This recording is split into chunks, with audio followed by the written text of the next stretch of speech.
Hello everyone, कैसे हैं आप सभी। आई होप बढ़िया होंगे। आप सबका स्वागत है हमारे यूट्यूब चैनल पर। तो चलिए आज की इस वीडियो को एक नए जज्बे के साथ स्टार्ट करते हैं। मैं आप लोगों को बता दूं, अगर कोई भाई आंसर राइटिंग स्टार्ट करना चाहता है और उसे मॉडल क्वेश्चन नहीं मिलते हैं तो आप ध्येय IAS का जो टेलीग्राम चैनल है उससे ज्वाइन कर सकते हो या यूट्यूब चैनल पर जा सकते हो। वहाँ पर 2 या 3 दिन बाद current updated question paper first second third से आते ही रहते हैं। तो वो 2 या 3 दिन में डालते हैं और 3-4 क्वेश्चन एक साथ डालते हैं। तो आप लोग वहाँ से क्वेश्चन को लिख करके उसकी प्रैक्टिस कर सकते हो। तो आंसर राइटिंग के लिए बेटर हो जाएगा। आपको शायद 2 ही दिन लगते हैं। 2 दिन में आपको एक नया क्वेश्चन लिखने को मिलता रहता है। चलिए फिर आज की स्टडी को स्टार्ट करते हैं। और स्टार्टिंग हम अपने प्रैक्टिस से ही करेंगे, जो टेस्ट प्रैक्टिस से डेली सॉल्व करता हूँ। तो चलिए फिर इसे स्टार्ट करते हैं। सो यार, कोई अभी न्यू स्टूडेंट है जो अभी हाल ही में प्रिपरेशन स्टार्ट कर रहा है, तो अगर आपको NCERT की नोट्स चाहिए तो आप हमारे टेलीग्राम को ज्वाइन कर सकते हैं, जिसकी डिस्क्रिप्शन में लिंक दी गई है।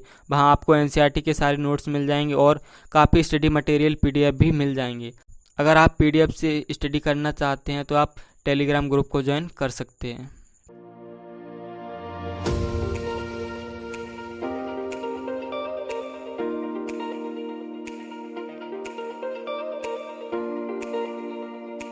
सो फाइनली यार, अभी मैं अपना टारगेट कंप्लीट कर चुका हूँ। तो चलिए फिर इसे यहीं बंद करते हैं।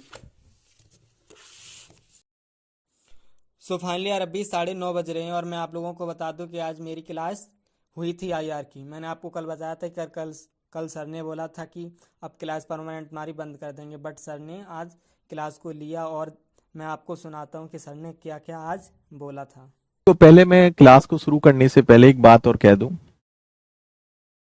कल जिस टाइप की हरकत आप में से कुछ बच्चों ने की, मुझे वाकई मैं बताऊं कोई अच्छा नहीं लगा। और अच्छा लगेगा कैसे यार। तुम एक IAS और PCS की तैयारी कर रहे हो, आने वाले भविष्य के आप IAS बनोगे, और इस तरह की अगर हरकत करोगे तो बेटा मुझे लगता है कि सिलेक्शन नहीं होगा। तो ग्रुप की अपनी एक मर्यादा होती है यार, ग्रुप को बनाए रखो। आप में से लगभग 40 बच्चे हैं जो आंसर राइटिंग करते हैं। ग्रुप में लगभग 300 बच्चे जुड़े हुए हैं। भाई क्यों जुड़े हुए उसमें?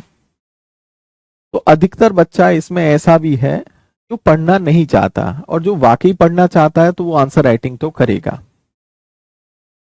हो सकता है कि 1-2 दिन में मैं कदम ऐसा उठाऊं कि जो बच्चे आंसर राइटिंग कर रहे हैं, मैं उन्हीं बच्चों को जो है ग्रुप में रखूं और सारे बच्चों को मैं हटा दूंगा।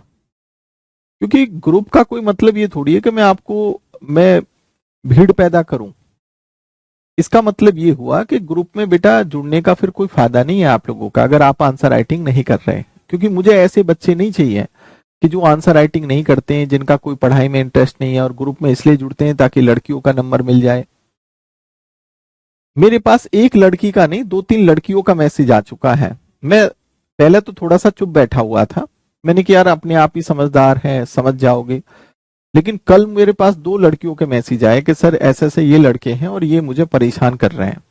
ठीक है, और कई दिन से परेशान कर रहे हैं। क्यों भाई, यही काम रह गया है क्या आप लोगों का? तो अगर यही काम रह गया है तो बेटा एक काम करो, फिर क्यों पढ़ाई कर रहे हो, इसी काम को कर लो। और एक भाई साहब, कल मैंने एक लड़का हटा दिया ग्रुप से। मैंने 2 लड़के हटाए थे ग्रुप से, तो उनमें से एक लड़का भाई साहब कहने लगा कि सर मैंने तो बस सिर्फ लड़की से इसलिए बात की थी, मैं तो कुछ पूछना अरे भाई तुम्हें लड़की ही मिली थी पूछने के लिए, कोई ग्रुप में लड़का नहीं है।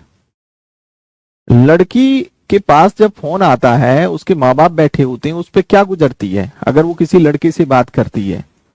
आप खुद समझने का प्रयास करो कि आज भी हम जो है, हमने फ्रीडमनेस का अधिकार लड़कियों को नहीं दिया। और किसी लड़के का फोन का आने का मतलब है कि हो सकता है कि जो है कल को उसके माँ बाप उसे डांटे, उसके भैया डांटे उसको, तो तुम लड़कियों के पास ही फोन करोगे। एक बच्चे का तर्क है। तो फिर उसके बाद जब मैंने उसको हटा दिया तो भाई साहब कहते हैं कि मैं आपके खिलाफ डिफेमेशन का चार्ज लगाऊंगा। भैया लगा लो, मैं तो कह रहा हूं लगाओ ना डिफेमेशन का चार्ज।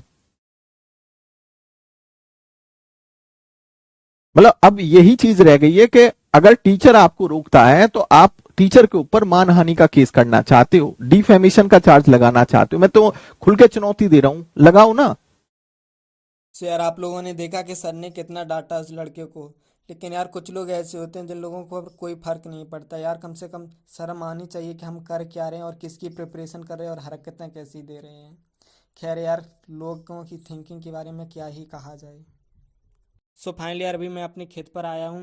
मैंने आप लोगों को बताया भी था कि मेरे घर के पास में नहर पड़ती है और मैंने धान की पौध बोई थी, उसमें पानी लगाना था। तो मैंने सोचा अभी नहर आ ही चुकी है तो इसी से पानी लगा लेते हैं, नहीं तो फिर इंजन से लगाना पड़ेगा। तो इस वजह से तो इसलिए फिर मैं खेत पर आया हूँ अभी।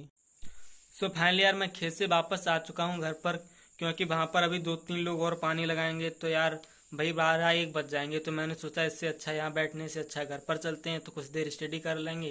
तो भाई 12 बजे के टाइम पर जाएंगे तो फिर उससे भर लेंगे जा करके। तो फालतू में वहाँ बैठे रहने से टाइम ही वेस्ट हो जाएगा। तो इसलिए घर पर चला आया हूँ तो कुछ देर स्टडी तब भी कर लूँगा। तो चलिए फिर अब स्टडी को स्टार्ट करते हैं।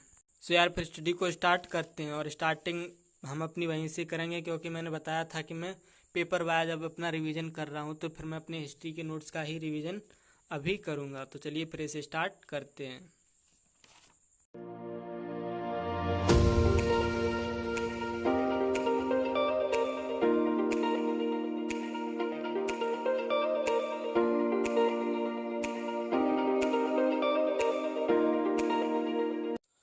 सो अभी यार लगभग 11 बज रहे हैं और मुझे पढ़ते पढ़ते इसे 1 घंटा हो गया। तो चलिए फिर इसे यहीं बंद करते हैं और फिर हिस्ट्री की बुक्स जो पीटी के लिए है मेरे पास, जिसमें फैक्ट से रिलेटेड दिए गए हैं, तो इससे इसकी रीडिंग करते हैं। सो ये करंट कंपटीशन की बुक मेरे पास है, तो एक बार फिर इसे भी पढ़ लेते हैं तो जो फैक्ट हैं वो भी मेरे क्लियर हो जाएंगे। तो चलिए फिर इसकी रीडिंग करते हैं।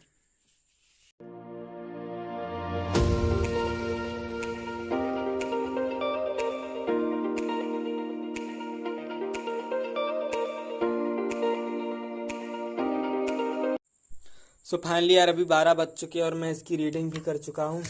तो चलिए फिर इसे यहीं बंद करते हैं। और यार मैंने आपको बताया था लगभग 12 के टाइम मुझे जाना है, तो फिर मैं अभी खेतों की तरफ मुझे जाना होगा। तो फिर आज की वीडियो को यहीं पर एंड करते हैं और कल मिलेंगे एक नई वीडियो और एक नए जज्बे के साथ।